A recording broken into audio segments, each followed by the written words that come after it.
Radio La Lumbrera, instrumento evangelístico de la Iglesia Misión Evangélica Nacional de Playa Ancha, Valparaíso, tiene el agrado de presentar su programa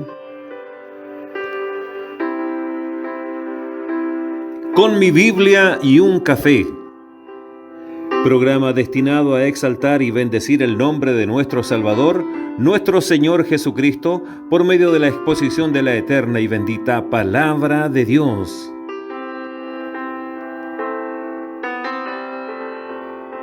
Con mi Biblia y un café, y su conductor, el pastor Salomón Enríquez Llévenes.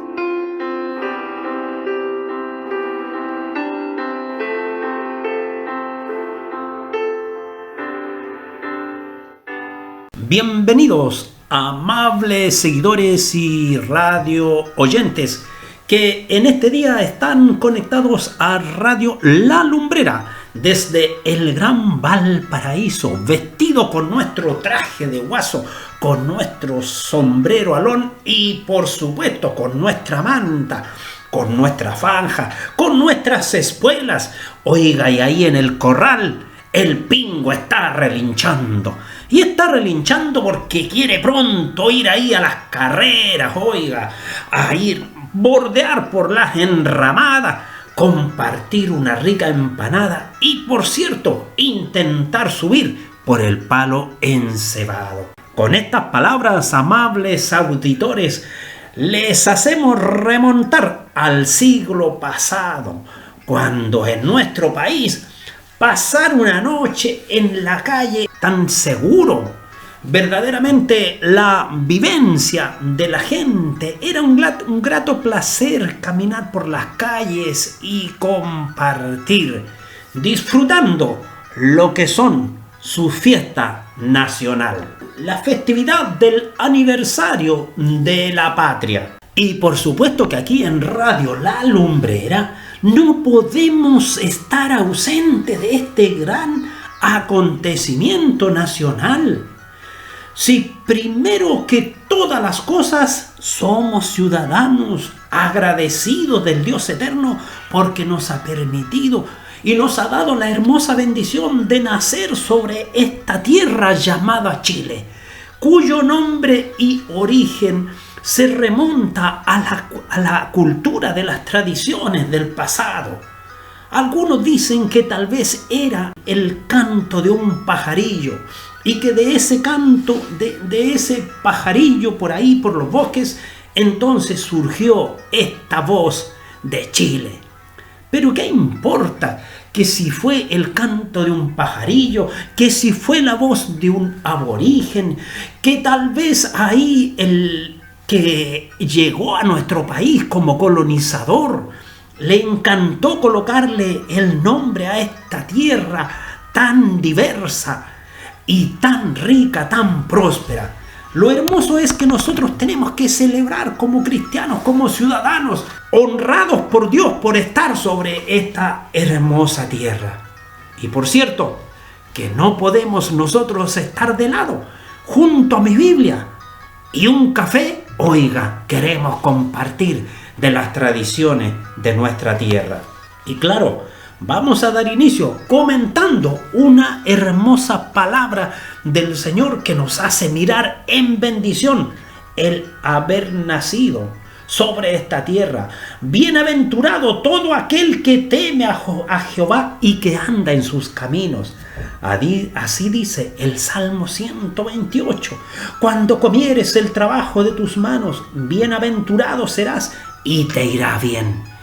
Dígame si a usted no le da gozo, no le da contentamiento, no le da alegría convocar a su familia, a su casa. Vamos a mi casa, porque ahí vamos a compartir el fruto de nuestro trabajo. Oiga, un buen vaso ahí de mote con huesillo, una sopaipilla y esa carne que no puede faltar. Sobre allí un armerillo ardiente. Ya sea que esté con gas, que sea eléctrico o a carbón, ¿qué importa? Si al fin y al cabo usted está junto a su familia y está compartiendo de la bendición que Dios le ha dado sobre esta tierra. Y algo señala hermosísimo la palabra del Señor Tu mujer será como vid que lleva fruto a los lados de tu casa, tus hijos como plantas de olivo alrededor de tu mesa. Pero señala algo mucho mayor todavía. He aquí que así será bendecido el hombre que teme a Jehová. Bendígate Jehová desde Sión y veas el bien de Jerusalén todos los días de tu vida. Y veas a los hijos de tus hijos, paz sea sobre Israel. Y cuando el soberano creador nos ha sostenido sobre esta tierra, dígame si no dan ganas de celebrar. Cuando llegan nuestros hijos y llegan con sus retoños metiendo bulla, revolucionando y desordenándonos la casa. Nosotros que ya estamos ahí honrados sobre nuestra cabellera con canas, oiga, sentimos que nos vuelve la vida y que desde lo alto el Dios eterno nos hace mirar para que reflexionemos cómo nos ha bendecido.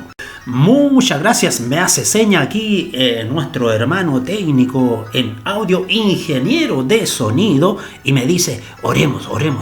Oh, sí, yo me había puesto ahí, pero envalentonado, ya tomando el olor de esas ricas empanadas que tenemos aquí. Y por cierto, el estudio lo tenemos adornado con banderitas, y afuera tenemos una grandota de esa de 2,20 metros por 90 de ancho. Y ahí está, pero oiga, firme, pegando al viento, como es aquí en el Gran Valparaíso. Bueno, alentamos también a los que están allí en los edificios que se atrevan a sacar su bandera por la ventana. No sean ahí tan egoístas, con ese espíritu patriótico, con ese espíritu de nacionalismo que llevamos dentro, que somos capaces, mire, de ponernos de pie en medio de un terremoto, o levantarnos después de un tsunami, o emerger desde las cenizas en un incendio. Ese es el temple y la característica del hombre de la raza chilena. Pero vamos a orar, como me indica aquí nuestro hermano de sonido. Te bendecimos, Padre eterno, agradecemos este día, alabamos tu nombre y te honramos, porque nos has concedido la bendición de nacer sobre esta tierra grande, extensa y generosa, y tan diversa en sus productos, y tan diversa en su gente, Señor. Te damos gracias, Padre de los cielos, porque de norte a sur, soberano creador, podemos tener todo el año de los distintos climas que encontramos en otras partes del mundo. Pero esta tierra generosa los tiene aquí, Señor, para que nosotros lo disfrutemos. Te damos gracias, soberano creador, por la alimentación tan variada que has puesto, Señor, para el servicio y para la ayuda, para la subsistencia de cada uno de nosotros. Te agradecemos, Padre eterno, por vivir en esta tierra libre, donde podemos hablar de tu palabra, anunciar tu nombre, soberano creador, sin restricción. Te damos gracias por ello.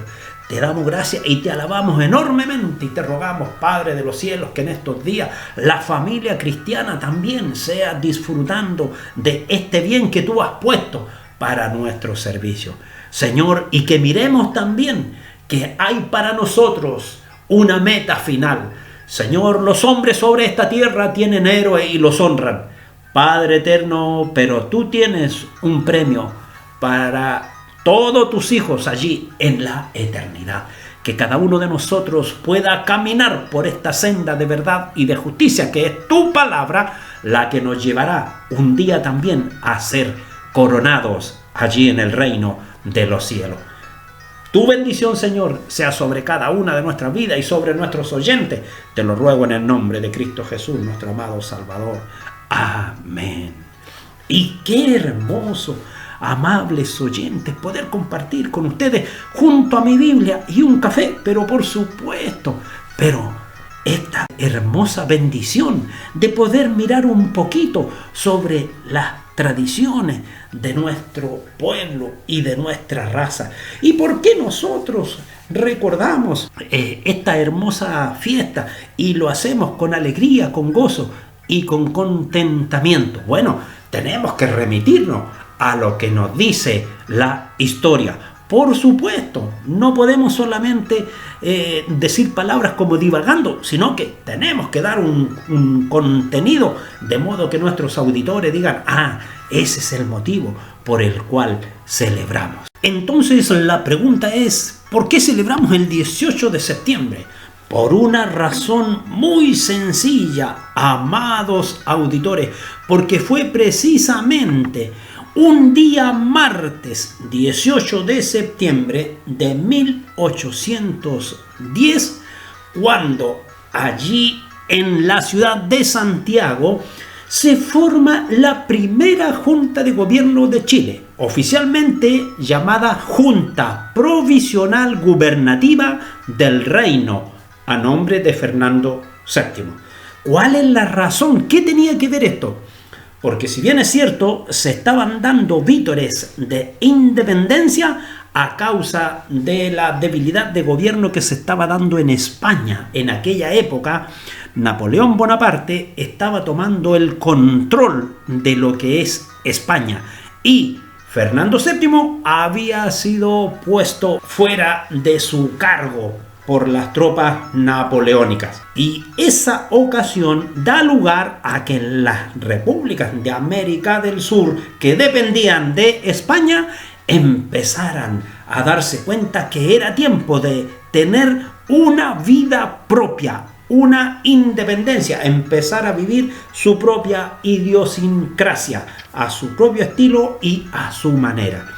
Y todo esto se había logrado y se estaba logrando gracias a los distintos próceres que habían sido educados no solo aquí en Chile, sino que habían ido a educarse a Inglaterra o España, como es el caso de los hermanos Carreras, de Manuel Rodríguez, quien después formó los húsares, y Bernardo Higgins, que se había educado en Inglaterra. Y desde esos países extranjeros habían llegado estos jóvenes con mentes ilustradas y con novedad de pensamiento. Y fue entonces este principio lo que permitió en esa junta que se realizó en ese año, todavía no era la independencia nacional, pero en ese año se dio el primer paso. Y allí el que fue parte de esta primera junta fue precisamente ahí don Mateo de Toro y Zambrano. Él fue el hombre usado ahí como comodín, podríamos decir, leal a la corona y también entendiendo cuál era el pensamiento de los criollos. Ahora, esta junta que se forma se hizo a través de un cabildo abierto que se reúne en el edificio del Real Tribunal del Consulado de Santiago precisamente el martes 18 de septiembre de 1810. Y esta primera junta funcionó hasta el jueves 4 de julio de 1811, cuando se inauguró el primer Congreso Nacional. Y este primer congreso funcionó hasta diciembre del mismo año en que don José Miguel Carrera encabeza unas tropas revolucionarias y propina un golpe de Estado.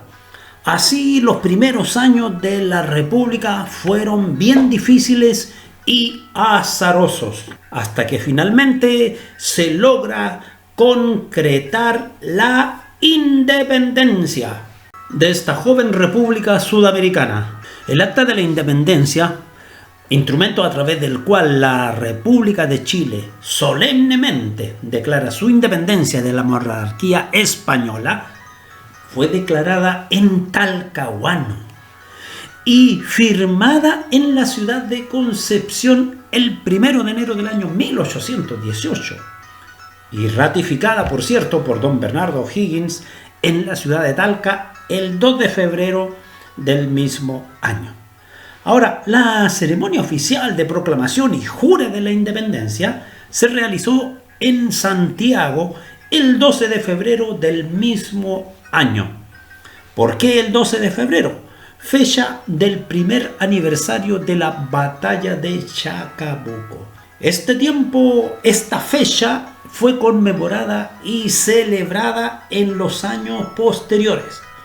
Pero luego, con el transcurrir del tiempo, entonces fue tomando mayor connotación y relevancia el 18 de septiembre de 1810. Y junto a mi Biblia y un café estamos recordando algunos episodios de nuestra historia patria.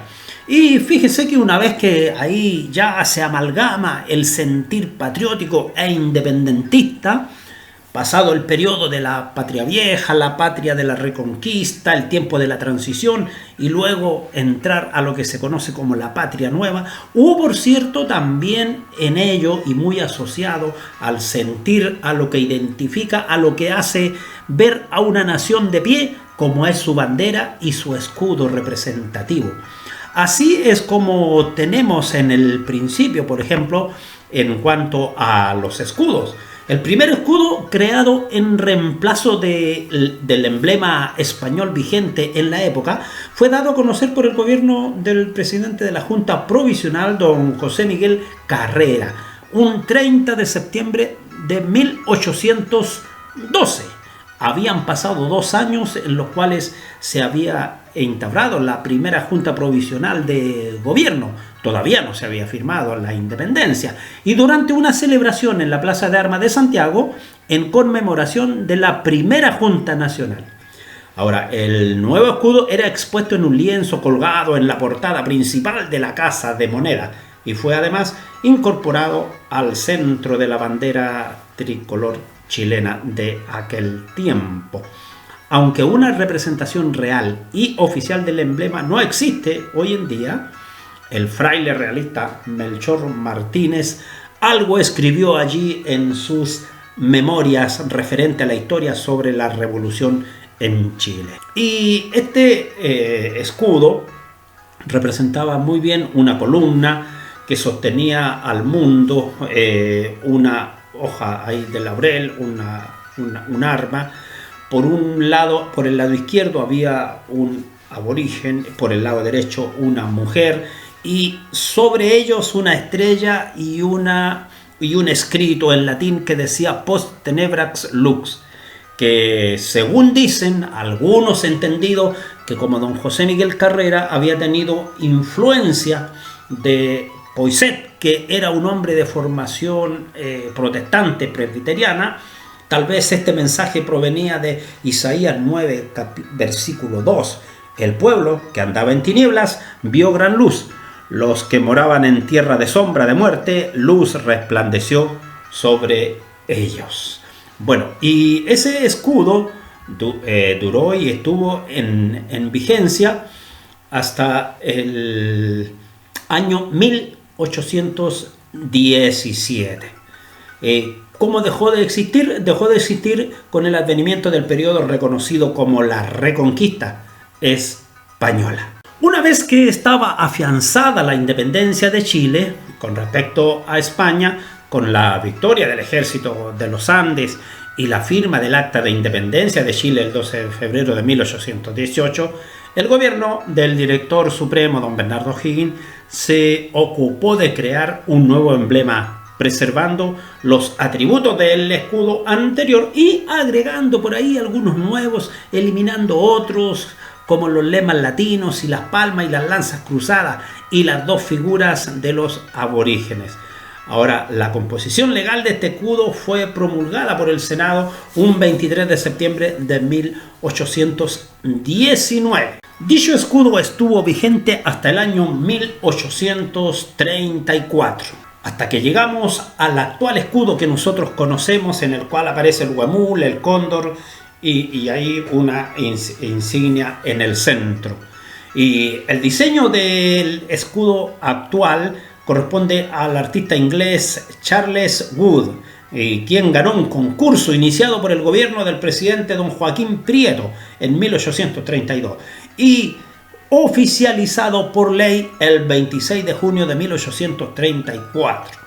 Por ese motivo, el escudo anterior dejó de ser relevante y perdió su uso. Ahora, el lema de por la razón o la fuerza no lo tenía incluido en el diseño original, sino que empezó a usarse posteriormente, fue incorporado en algunas monedas que se acuñaron en 1837, en 1852, aparecían estas frases en otras monedas que se imprimieron en 1818 y 1834, también por la razón o la fuerza. Y finalmente, en 1854 se dispuso que el escudo nacional que lleva la bandera presidencial tendría la misma leyenda. Ahora, por decreto supremo del Ministerio de Guerra y Marina de 1920, se determina que se debe incluir en el escudo la frase "por la razón o la fuerza", y su oficialización del escudo actual por decreto supremo del Ministerio del Interior del 12 de septiembre de 1967 bajo el gobierno del presidente don Eduardo Frei Montalva. Y por cierto, no podemos dejar fuera de nuestra conversación a nuestra bandera, si es un símbolo que nos identifica 100% en todos los países del mundo. Mire, la primera fue llamada la bandera de la Patria Vieja, de 1812, que sepa usted que no tuvo una legalización oficial. Constaba de 3 colores, azul, blanco y amarillo, una franja dispuesta en el sentido horizontal. Y algunos documentan que su primera presentación fue el 4 de julio de 1812 y se dice que fue bordada por doña Javiera Carrera, hermana de don José Miguel Carrera, gobernante de ese entonces. ¿Y por qué se hizo el 4 de julio? Dicen algunos que Carrera, por ser condescendiente con Poinsett, en recuerdo del aniversario de Estados Unidos, que también es un 4 de julio, el día de la independencia. Después del triunfo de Chacabuco, febrero de 1817, se inició el periodo de la Patria Nueva y con él se adoptaría una nueva bandera de la transición, el 26 de mayo de ese año. Su diseño se atribuye a don Juan Gregorio Las Heras y estaba formada por 3 líneas horizontales con los colores azul, blanco y rojo. Y estos colores se basarían en algunos textos de don Alonso de Ercilla. Pero, sin embargo, esa bandera duró hasta cuando fue reemplazada por la bandera actual por don José Ignacio Centeno, quien tomó a cargo esta responsabilidad, y el diseño sería del español Antonio Arcos. No obstante, otros historiadores sostienen que fue dibujada por Gregorio de Andía y Varela y fue legalizada bajo el decreto ley del 18 de octubre de 1817 en el gobierno de don Bernardo O'Higgins. Ahora, documento del que se conocen referencias indirectas, pues el original está desaparecido. ¿Cuándo se usó esta bandera por primera vez? Su uso público fue el 12 de febrero de 1818, aquel día en que se proclamó la independencia nacional en la ciudad de Santiago, en alusión a la referencia también a la batalla de Chacabuco ocurrida el 12 de febrero de 1817. Los colores azul, blanco y rojo de este pabellón están dispuestos así. El azul forma un cuadrado cuyas dimensiones son 1/3 del largo del rojo y la mitad de la franja blanca. Y el centro lleva una estrella de 5 puntas cuyo diámetro es igual a la mitad del cuadro azul. Y una estrella solitaria que representa los poderes del Estado que velan por la integridad de la patria. Y esa es nuestra bandera, que la sacamos cuando ganamos un partido de fútbol y la sacamos también cuando emerge en medio del vendaval. Y qué hermoso es tener esa dicha de ver nuestra bandera ahí arreciando en medio de los mares, del océano, o de verla flamear allí en un peñón. Y aunque va quedando su estrella solitaria, aún es parte nuestra. Y amables auditores, ¿cómo ha transcurrido el tiempo? ¿Me permiten ustedes junto a mi Biblia, servirme un rico mote con un huesillo. Oiga, y quiero aprovechar también de hacer bailar el trompo. A ver cómo estamos en esa práctica tan tradicional, pues.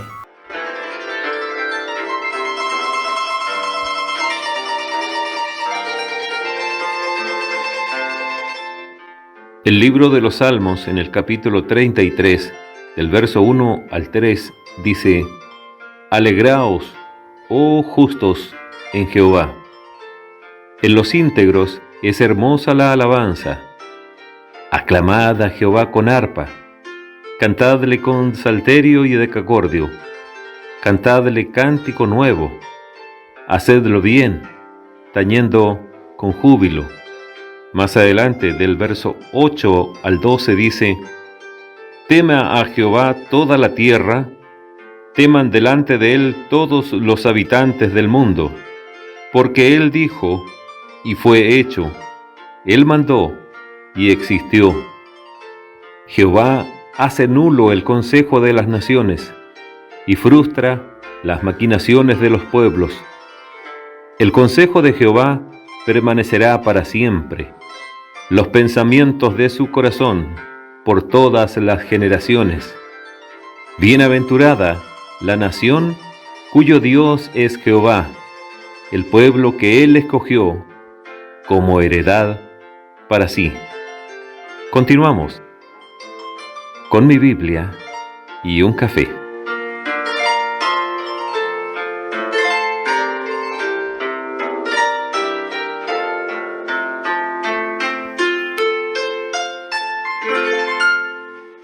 Perdón, me tuvo que avisar nuestro ingeniero de sonido que había terminado el intermedio musical. Yo estaba muy entretenido jugando al trompo, jugando al ñocle, tirando ahí a las rayitas, a las cuartas. Oiga, pero todos estos juegos que se han perdido en la historia y que los niños de hoy no lo saben. ¿Por qué razón? Porque están metidos en el celular y dejaron de lado todos esos juegos que invitaban al amigo del vecino a jugar con nosotros. Pero claro, jugar al trompo, ¿cuál trompo era el mejor? Y lo hacíamos ahí, que pelearan los trompitos. Y jugábamos a los bolitos también, pero teníamos tarros de Nescafé llenos de bolitos. ¿Y por qué se ha perdido eso?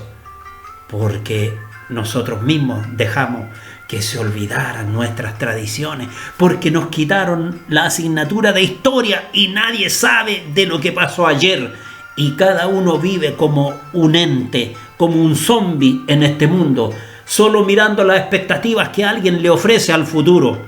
Y del pasado no hay recuerdo, no hay memoria. Pero ¿sabe una cosa? Hay algo que sí tiene recuerdo y tiene memoria. Y no se puede olvidar, aunque los hombres la han querido borrar y olvidar de sobre esta tierra. Y esa es la Sagrada Escritura, la bendita y la poderosa Palabra de Dios. Me acaban de hacer pero una fantástica sugerencia. Me dicen, ¿por qué mejor no vamos a elevar un volantín? Y yo no comprendí por qué me invitaban a jugar al volantín. Porque entonces así nos inspiramos y hablamos de aquella hermosa palabra que vino desde el cielo a la tierra.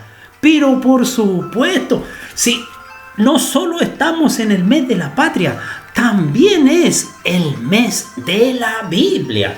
Y esa pregunta, ¿algún niño se la ha hecho al papá? Lo más probable es que no, porque en estos tiempos de pandemia se busca enseñarle cualquier cosa a los niños, menos aquellas cosas que les pueden dejar una enseñanza de vida en su mente, en su pensamiento. Pero claro que el mes de septiembre es el mes de la Biblia. ¿Y por qué nosotros le damos tanto realce a la Biblia? Y especialmente ahora en septiembre, por una historia de siglos, de muchos siglos. Pero solamente para no hacer esta presentación tan extensa, me voy a limitar tan solo a referirme a los inicios de la Reforma, allí un 31 de octubre del año 1517. Cuando allí el artífice, el fósforo que encendió la llama, Fue el instrumento usado por Dios, Martín Lutero, pero ya en siglos anteriores muchos otros hombres estaban manifestando que debería de haber un cambio radical al interior del seno de la iglesia de la época.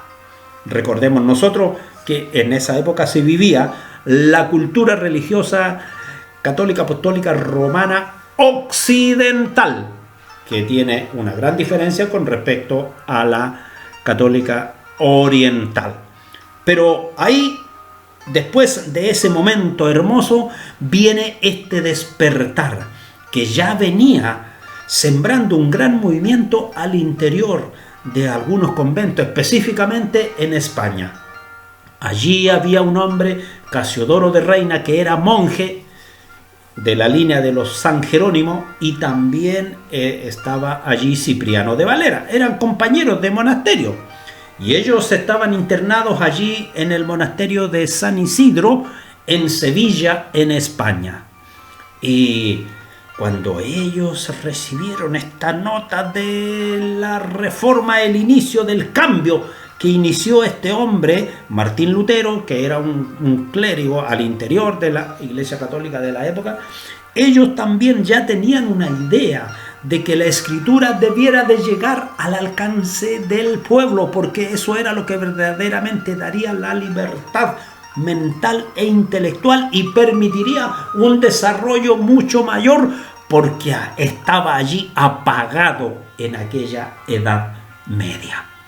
Y fíjese que estos hombres, al oír de estos cambios, tienen que escapar de allí del convento de San Isidro y empezar a buscar refugio en otras naciones, en otros países europeos. Y así es como Casiodoro de Reina y también Cipriano de Valera se escapan de este convento y huyen hacia las naciones vecinas. Habían transcurrido tan solo 52 años cuando este hombre, Casiodoro de Reina, se ocupa durante 12 años de hacer la traducción de la Biblia completa, desde el Génesis hasta el Apocalipsis, pero la traduce de los textos antiguos a la lengua hispana de ese momento. Por eso que tiene gran importancia esta traducción, porque se habían hecho otras traducciones, pero eran solo parciales, o el Antiguo Testamento, o el Nuevo Testamento, o algunas secciones, pero no había habido una traducción completa y a la lengua hispana. Posterior al trabajo que hace Casiodoro de Reina, entonces empiezan a surgir otras traducciones también completas en distintos idiomas. Pero esta fue la primera en la lengua hispana. ¿Y qué se logró con esto? Que esta traducción de la Biblia pudiera ser retransmitida y luego pudiera ser seguida y copiada. Y a partir de esta traducción salieron muchas otras más. Y hasta el día de hoy, la Biblia ha sido traducida alrededor de 705 idiomas, sin considerar todas las lenguas y dialectos, que son más de 2500. Por ejemplo, en nuestro país tenemos el Nuevo Testamento traducido al mapudungún y también se está trabajando para traducirlo a la lengua romané de los gitanos. La importancia que tiene el trabajo que hizo Casiodoro de Reina es porque lo hizo en medio de una persecución.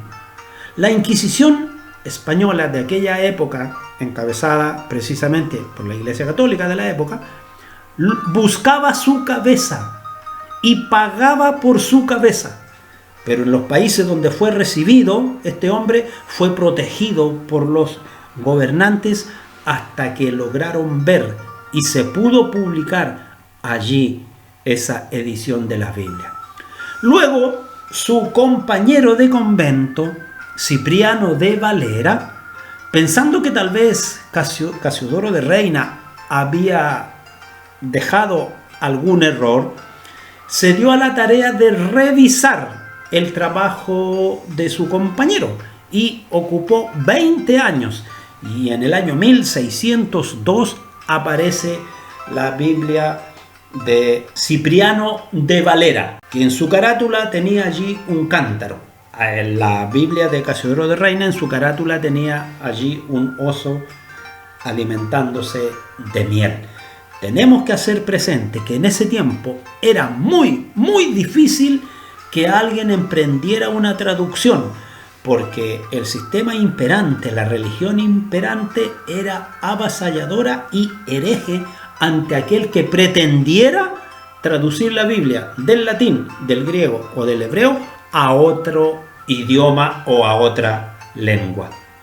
¿Por qué nosotros lo hacemos en el mes de septiembre? Celebramos el aniversario de la Biblia, porque precisamente las copias que presentó Casiodoro de Reina fue un 26 de septiembre de 1569 allí en Basilea, Suiza. Ahora, de igual manera también, la Iglesia Católica celebra también el mes de la Biblia en honor allí al párroco San Jerónimo de Estridón, quien falleció un 30 de septiembre del año 420, y este hombre tradujo la Biblia desde los textos antiguos al latín común de la época. Estamos hablando del siglo V. Inició su trabajo por ahí, por el 383, para concluirlo por ahí más o menos cercano al 405. Y por eso también tienen este tipo de celebración. Pero para nosotros, para el mundo cristiano, la Biblia tiene una considerable nota de fe y de esperanza. Y nuestro país, nuestro territorio nacional, desde los inicios de la República, desde los inicios de nuestra patria, es que la Biblia ha estado presente en medio de nuestra nación. Cuando nosotros empezamos a examinar algunos ribetes de la historia, nos damos cuenta que mucho antes de 1810, la Biblia ya estaba presente en nuestro territorio. Lo que sucede que después del año 1810 empezó a llegar con más fuerza, pero no con toda libertad. La Biblia empezó a entrar a nuestro país, especialmente por el puerto de Valparaíso, como un contrabando. Por ejemplo, don Estanislao Lynch, abuelo de nuestro héroe patrio Patricio Lynch, él enviaba Biblias a Valparaíso escondida en los buques que arribaban a Valparaíso. Y no podemos dejar de notar también que fue precisamente recién en el año 1847 cuando aquí en la ciudad de Valparaíso, en la imprenta del diario El Mercurio, el 1 de septiembre de 1847, se realiza el primer servicio religioso de la iglesia presbiteriana. Y poco después, los protestantes arrendaron una bodega donde celebraban sus reuniones, situación que se mantuvo hasta que compraron el sitio que ocupaba la iglesia Union Church detrás de la intendencia regional, lo que hoy son las dependencias de la zona naval y de la administración de la Armada de Chile, a fin de no violar la disposición constitucional que prohíbe el culto público. El pastor fue requerido por la autoridad para que suspendiera el trabajo mientras no se construyera una muralla que mantuviera oculto el edificio a los ojos del público. Así fueron los inicios de la proclamación del Evangelio y de la proyección de la fe en nuestro territorio. ¿Y eso ocurrió cuándo? En 1847. Pero fíjese que muchas personas llegaron a nuestro país trayendo la palabra de Dios, como lo fue el doctor y reverendo David Trumbull. Gracias a él se dio énfasis en las leyes laicas de la época en que se abrió el sistema de registro civil para todos los ciudadanos, que estaba solo permitido para católicos, y en ese tiempo se abrió para todos los ciudadanos avecindados en Chile. Se dio urgencia a la apertura de los cementerios para que pudieran allí sepultarse todos los ciudadanos de la nación y no los que se les llamaba herejes, por el hecho de ser protestantes o cristianos, que no tenían lugar en los cementerios y debían de ser enterrados allí en las quebradas del Gran Valparaíso. Pero luego los hombres que empezaron a poblar y a hacer rica nuestra nación, como Guillermo Wheelwright, quien fue el que puso, por ejemplo, el ferrocarril de Caldera a Copiapó, y hizo muchos otros trabajos de gran envergadura en la nación. Él colocaba el capital y su hermano Juan Wheelwright era quien traía Biblias al Gran Valparaíso. Y cuando nosotros examinamos en las páginas de nuestra historia y nos encontramos con, por ejemplo, la familia Juque, la familia Bacay o la familia Ambante, todas esas familias extranjeras que llegaron a nuestra nación, ellos venían con la formación luterana o anglicana, bautistas o presbiterianos, y ellos fueron los que empezaron a sembrar el evangelio en nuestra nación. ¿Y gracias a qué? A la bendita y poderosa palabra de Dios. Algo importante que nosotros no podemos dejar en el olvido. Fíjense que la poetisa nacional Gabriela Mistral dice en su historial, es llamada la poetisa de América, la voz más pura y auténtica del espíritu sudamericano, quien nació allí en Vicuña, en el Valle del Elqui, por allá por el año 1889. Su nombre era Lucía Godoy Alcayaga, pero adoptó el seudónimo de Gabriela Mistral. Gabriela, en recuerdo del italiano Gabriel D'Annunzio, cuya obra ella admiraba en sus años de adolescencia. Y el Mistral lo tomó del filólogo y poeta francés Frédéric Mistral, de quien era su lectora ferviente. Pero fíjense que esta mujer, en su historia de vida, ella cuenta cómo logró entrar en las páginas de la Biblia. Narra doña Gabriela Mistral en su texto Mi experiencia con la Biblia. Dice: mi primer contacto con la Biblia tuvo lugar en la escuela primaria que yo tuve, mi propia casa, pues mi hermana era maestra en la aldea esquina de Monte Grande, y el encuentro en el texto curioso de la historia bíblica que el Estado daba a los niños, aquella historia tenía 3/4 de Antiguo Testamento, no llevaba añadido doctrina, y de este modo mi libro se resolvió en un ancho desglosamiento de estampas, en un chorro de criaturas judías que me inundó la infancia. Yo era más discípula del texto de la clase porque la distracción, aparte de mi lentitud mental, entre medio vasca, medio india, me hacían y me hacen aún la peor alumna de una enseñanza oral. Con lo cual mi holgura, mi festín del Antiguo Testamento tenía lugar no en el banco escolar, sino a la salida de la clase. Había allí, camino a casa, una fantástica mata de viejo jazmín, y allí yo me metía a hurgar en mis lecturas. Sobre Jacob, José, David, la madre de los macabeos, Nabucodonosor, Salmanasar, Rebeca, Esther, Judith, son criaturas que no se confundirían nunca en mí con los bultos literarios que vendrían después, por ser de auténticas personas. No me dan en el paladar de la memoria el regusto de un Ulises o del retórico Cid o de Mahoma, es decir, el sabor del papel impreso entintado.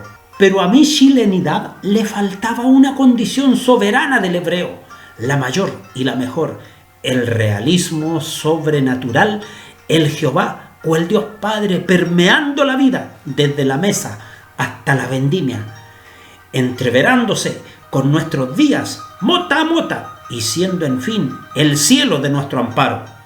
El chileno es racionalmente religioso. En su material de hombre no entra lo visionario, ni lo turba mesianismo alguno. Se nos trenza con el cantar a lo humano, el cantar a lo divino. Y como yo necesité de este alimento, parece que apenas tuve uso de razón y con la urgencia de un hambre verídica, de un apetito casi corporal, yo me buscaría esta enjundia en la Biblia y de ella comería toda la vida. Mi contacto con la lírica judía, que había de ser la lírica de mi nutrimiento, lo hizo cuando yo tenía 10 años. Mi abuela, doña Isabel Villanueva.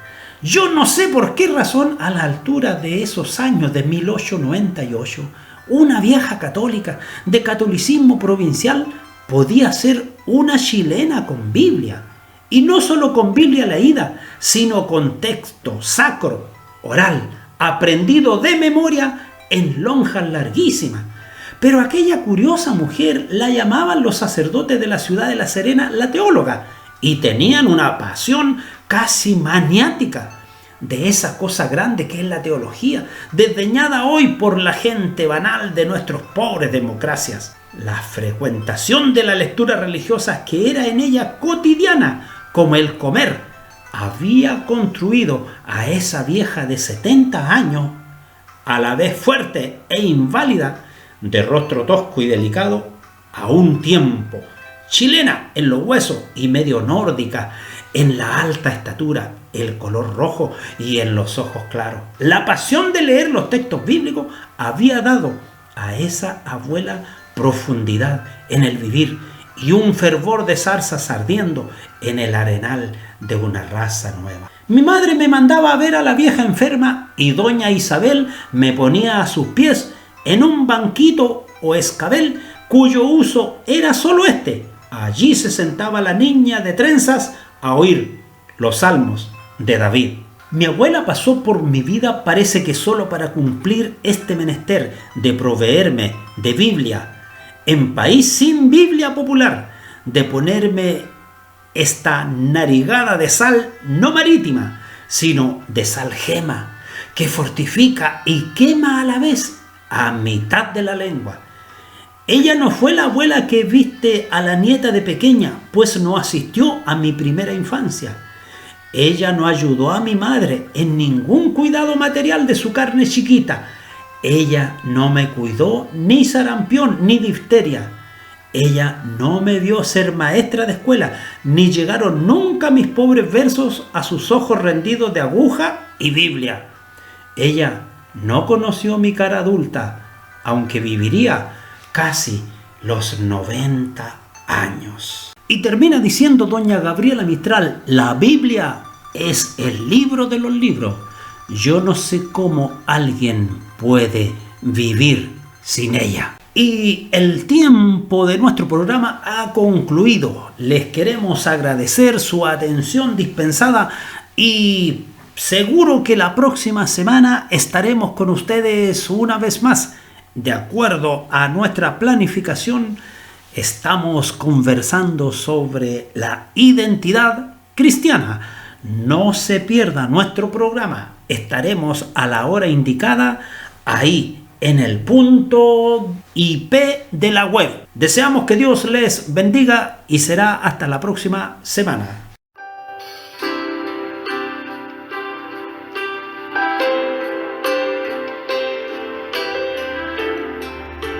Así hemos llegado al final de nuestro programa, extendiéndoles la invitación para dejar sus comentarios y también invitándoles para suscribirse a nuestro canal. Con la ayuda de Dios será hasta el próximo programa. El Dios de paz bendice vuestras vidas. Amén.